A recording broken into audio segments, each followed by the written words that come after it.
Hi, I'm Brian. Welcome to this edition of That Wilderness Survival Show. Over this series, I would like to share with you some survival skills that hopefully make your outdoor experience more enjoyable.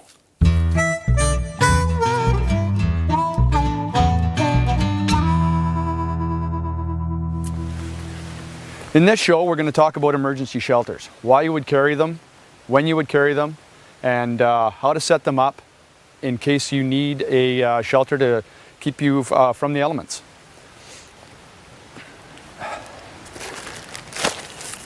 Some of the simplest forms of emergency shelters are a simple Glad plastic bag. Why we would use orange is because it's very visible. If you find yourself in a situation where you've gone for, let's say you've gone for a walk in the park. This doesn't happen a lot, but it does happen. If you've found yourself disoriented, it's getting late in the evening, and you really can't find your way out, how heavy is this? You can put it in your pack, you can put it in your pocket, for crying out loud. You simply open it up.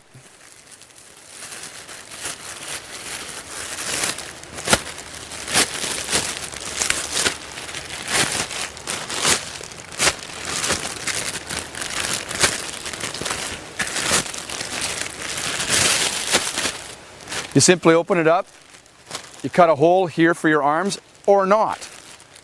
Cut a hole here for your head because you do not want to be inside a plastic bag. You can suffocate. So, it's nice, it's fairly large, it's simple, it's light, and it's really, really visible, okay? Carry it in your emergency survival kit, carry it in your pocket, whatever you're doing. Especially if you're in an area that you don't know very well. Quick and easy, a piece of polyplastic. It's light. It isn't seamed like a plastic bag is, so it's gonna be a little bit tougher. You're probably gonna have to wrap it around yourself. A lot of people like to carry these ponchos. Very, very inexpensive. It's very small, it's very light. Works the same as a plastic bag. It's actually got a hood for it. We can open it up.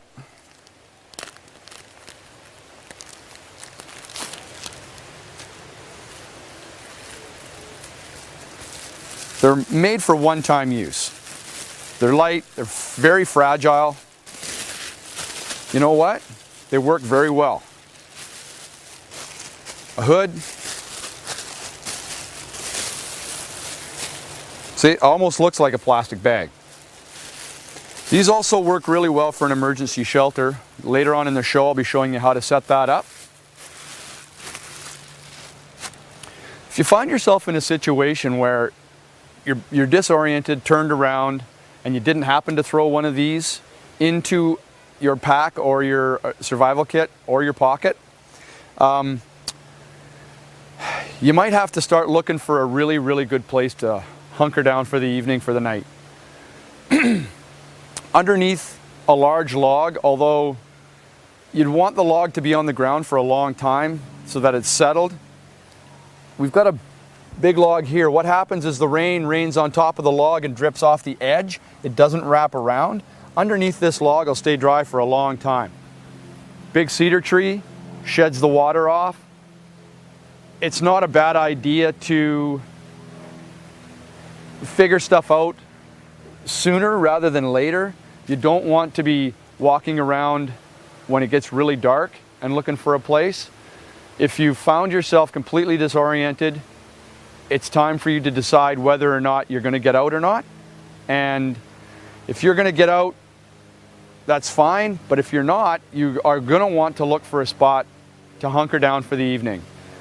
Usually you've told somebody, hopefully you've told somebody where you're going and what's going on, and the search and rescue will find you. They will find you, especially if you're in orange or bright colors. And hopefully everything works out for the best. I hope you don't ever have to use it, but it's never a bad thing to have planned. So next we're going to use these materials and show you how to erect quick, simple shelters.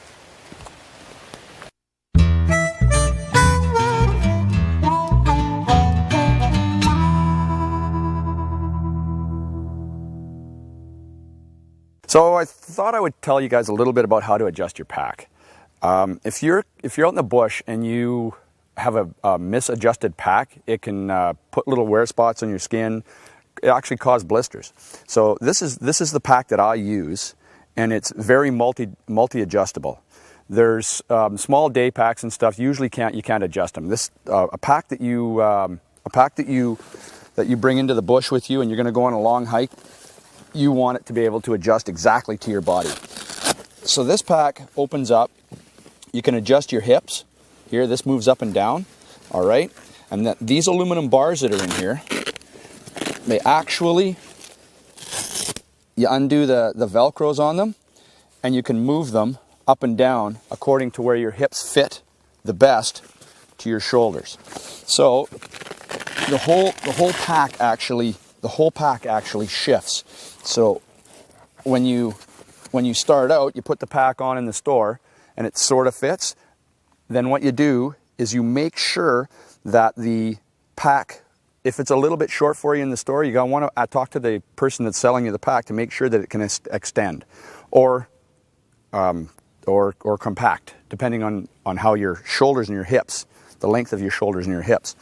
So this pack also, once you put the pack on and you've got it packed, it adjusts at the top of your shoulders. In a moment I'll put the pack on and show you. On both sides, it adjusts for the length. So that puts where this fits on your body. All right? So with this pack, we put it on. Now this pack is empty. And you want these straps want to be loose when you take your pack off. One of the first things you do is just pull these, loosen the pack a little bit so that you can get the pack on and off, because it should be fairly snug. So you adjust these straps right here to where you want the pack to sit on your back. You want to make sure that your chest strap feels comfortable for you. Male or female, you want it to be comfortable, depending on where you need it. All right? Your hips, you want it to fit right on the side, right on the top of the hip, right on the bony part of the hip, because that's where you're carrying all the weight. All your weight's carried right here on your pack.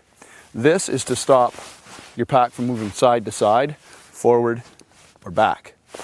So a well-adjusted pack is something that is a definite must when you're out in the bush, and it will make your trip much more comfortable and more pleasant for the hike. Have a great day.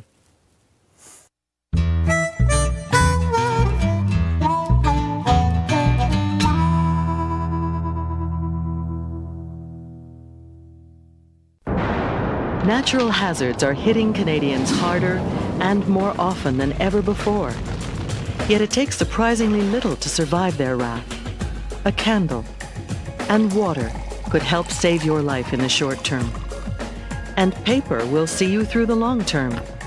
Learn how to protect your life and home. Visit these websites. A message from the Institute for Catastrophic Loss Reduction and the Canadian Red Cross. It afflicts more men than any other type of cancer. 1 in 6 Canadian men will be diagnosed in their lifetime, and more than 4,000 of them will die. It could be your friend, your partner, father, your son, brother, or it could be someone like me, a prostate cancer survivor. A cure can be found, but we need your support. Let's unite in the fight against prostate cancer. When you're in the race of a lifetime, split-second decisions often determine the final outcome. Being a mother is kind of the same. Timing is everything. So how much do you know about meningitis, a bacterial infection that can turn potentially fatal in a matter of hours? It's important that you do 2 simple things right now. Visit the MRFC website to learn the facts about how you can protect your child. Then talk to your doctor about which options are right for your family. That way we can all win in the race against time. What the? Can I help you? I'm depression. I've come for you. Pardon me? Depression, you know? I get people angry, keep them up at night, give them anxiety. Muddle with their heads. That's crazy. Yeah. Actually, the government likes to refer to me as a mental illness. Well, shouldn't you be wearing a cape or a... So people can see me coming? This is perfect. I got 20% of all Canadians already. I can get anybody.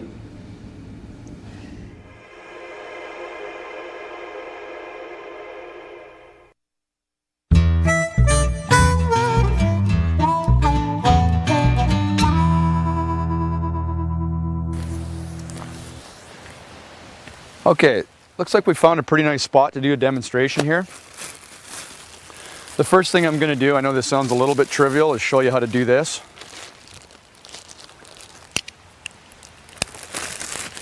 So what you want to do is you want to cut as smallest hole as you can get over your head, because you don't want a lot of, you're going to end up getting water dripping down from the inside. I like to go from the inside of the bag. Let's be safe about this and go inside the bag before you open your knife.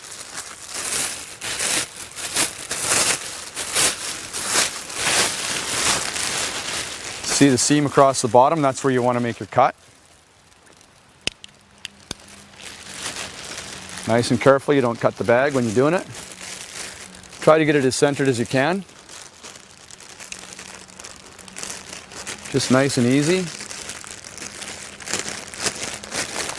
And once you've got the hole, you can pretty much tear it open as much as you want. So I'm not going to cut the hole for the sleeves. This works really well with little kids if you're showing them, because everybody knows that you're not supposed to move anywhere once you find yourself disoriented or lost. It's just a simple matter of putting the bag over your head like that, and then pulling it down over your body. It's fairly long, looks goofy, but you know what? You're going to stay dry. There we go, that's the plastic bag model. What I'm going to show you now is a simple shelter that you can build out of your very, very inexpensive rain poncho. Little ball of string.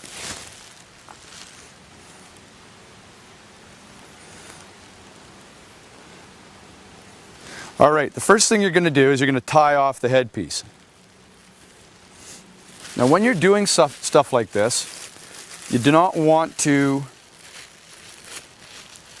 cut your string unless you need to cut it.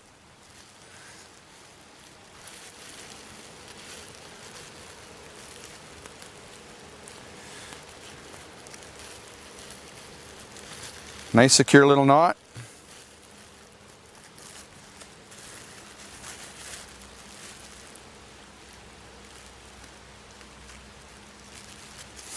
All right, you want to find yourself a little area that's not going to be too bad for you to sit and hunker down.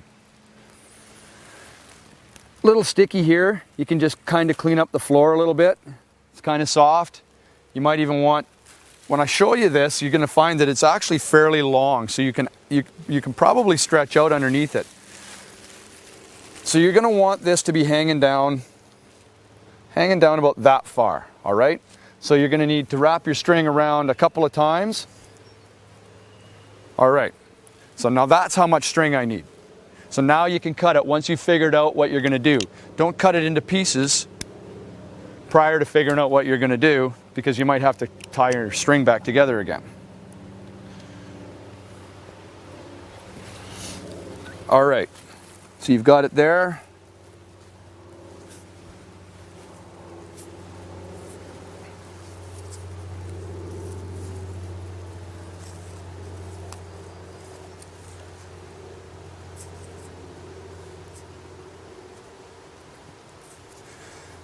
Nice easy little knot. I know this looks like it's going to be fairly low to the ground, and it is. You're going to have to crawl in it.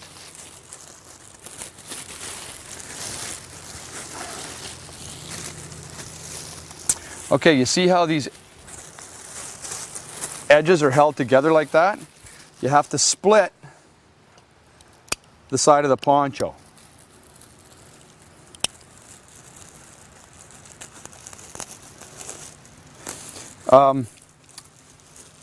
If you get you can buy better ponchos than these really thin plastic ones, and they already come opened up. Some of them come opened up, some of them don't.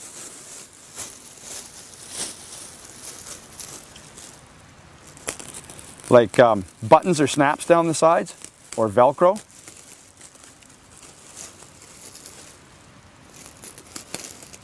But the thing about this is you're trying to create an area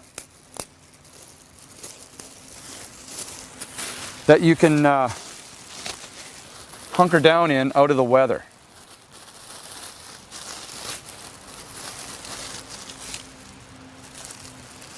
Notice I'm always cutting away from myself.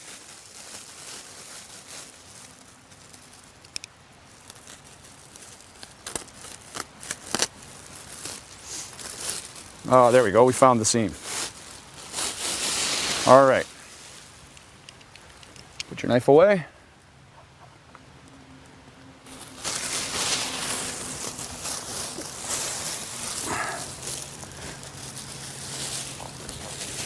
Okay, do you see how it opens up? Doesn't look like much yet. So what we're going to do now, you find little pegs and you peg it out. Like this.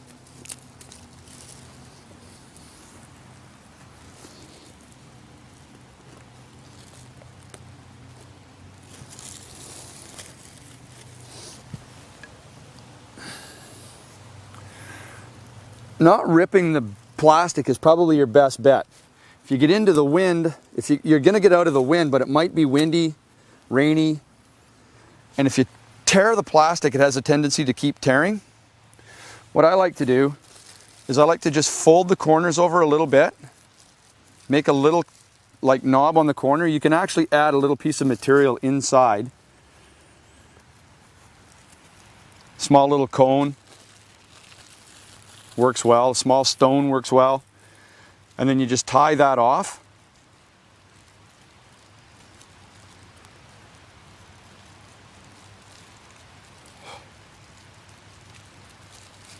Like so. And then you just peg it out. So you're going to make a spot out here. You're going to drive a small stick in, measure it out like this, and then just tie it off. So now I need that much string. Now that I've measured it, I can cut it. All right, as you can see, there's a lot more area underneath a small poncho than you would think so. It's fairly delicate to get under. You want to be nice and easy. You want to have like laid some mosses down for yourself. You got to watch out though. If you've got too much moisture on the ground already, you're going to get wet because of the moisture coming up. So you might want to have something to sleep on top of as well. This is very rude. This is very crude. It will keep you dry. All right. So what we're going to do now is we're going to take this apart and I'm going to put up a tarp on this same log. A small 5x7 tarp like this one here is perfect. Packing with you if you're going for a small excursion, a couple of days or a day.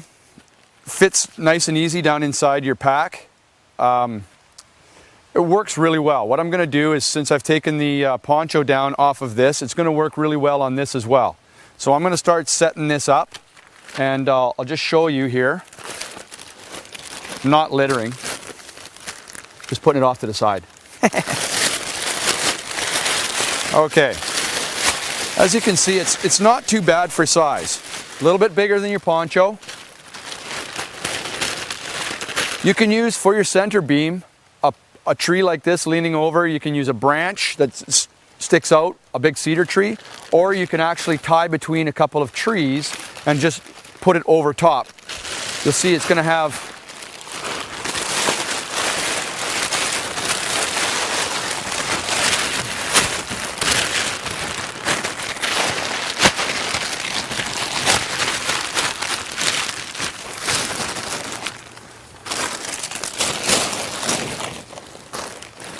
like a roof shape to it. I'll tack it down and show you what it looks like.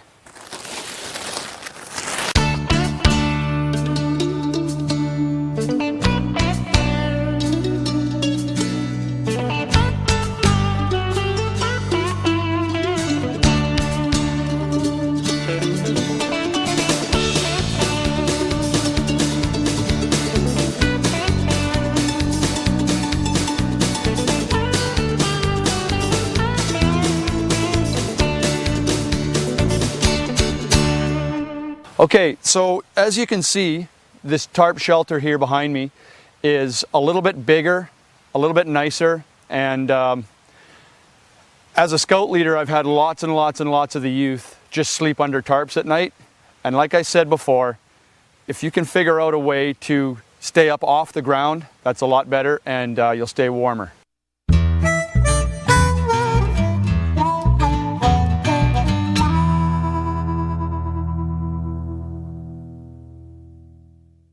Hypothermia and dehydration are two very important aspects of hiking. Hypothermia is usually caused by wet clothing that you are unable to dry. If at all possible, you need to dry your clothing after it gets wet. I know it's not always possible, but sometimes you can do it. Layered clothing is very important. If your clothing is layered, you are able to remove layers and keeping a warm layer on the outside and your wick away on the inside, or your dry layer on the outside. I have here a nice light Gore-Tex pair of pants that I carry in my pack at all times. They are very thin, very waterproof. They go on and off very easily, and they keep the water away from my clothing. I like to use fleece. Fleece is very, it allows the water to go away from your skin towards the outer part of your clothing, and it stays warm. When you're out in the bush, you need to recognize hypothermia as well as dehydration because they are very similar. Dehydration causes you to not think properly, as well as hypothermia causes you to not think properly.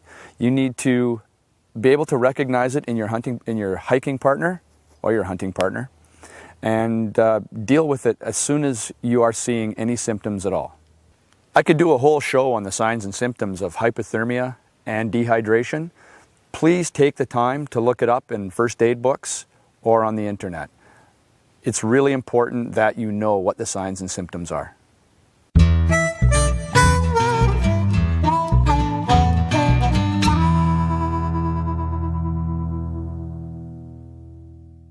How far do you have to go to get away from it all? When you live by healthy streams and rivers, not very far at all. But our urban waters need your help to remain clean and natural, like they used to be. When landowners respect the natural integrity of urban waterways, we help provide a better home for wildlife, fish, and people. Protecting your urban waters is an investment in your quality of life. To learn more about protecting urban waterways, contact Trout Unlimited Canada at 1-800-909-6040. Canada's towns and cities have a rich cultural and natural heritage. For those of us who live and work within these urban landscapes, we need the beauty and the environmental benefits of trees. Conserving these natural landscapes is everyone's responsibility. Help Tree Canada grow clean air. Trees do their part. Let's do ours. Hi, I'm Valerie Pringle, and I'm chair of the board of the Trans-Canada Trail, and we are all proud supporters. We've already built 10,000 kilometers, but there's 8,000 still to go before this vision becomes reality. But we need your help to complete this great national dream. Every $50 you donate builds another meter of trail. In recognition, we'll put your name in a trail pavilion. Call now. Help complete the Trans-Canada Trail. Sunshine, warming, energizing, life-giving. Like the effect of the sun on all living things, the Sunshine Foundation of Canada brings warmth and hope to children with severe physical disabilities and life-threatening illnesses. For 20 years, Sunshine has been making dreams come true, creating smiles and happy memories to last a lifetime. Sunshine Foundation, dreams for kids. Help brighten a child's life. Visit sunshine.ca today.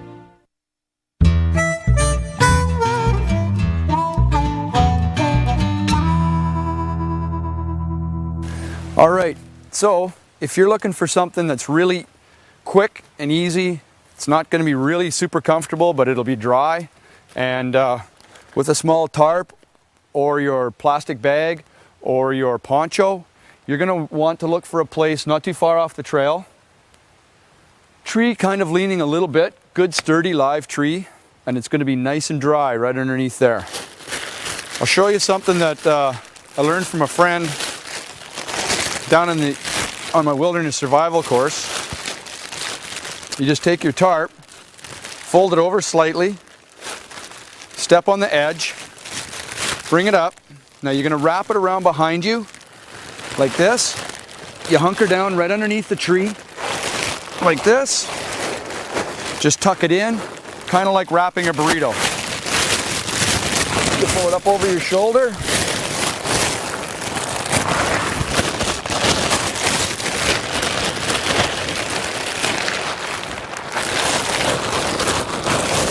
Pull it up over your shoulder, and you are going to hunker in for the night. It's not going to be really, really pleasant. You'll be dry. The tarp keeps your heat in, and the tree is going to keep most of the rain off. The wilderness is here for everybody to enjoy. Please pack out everything you bring with you and leave no trace.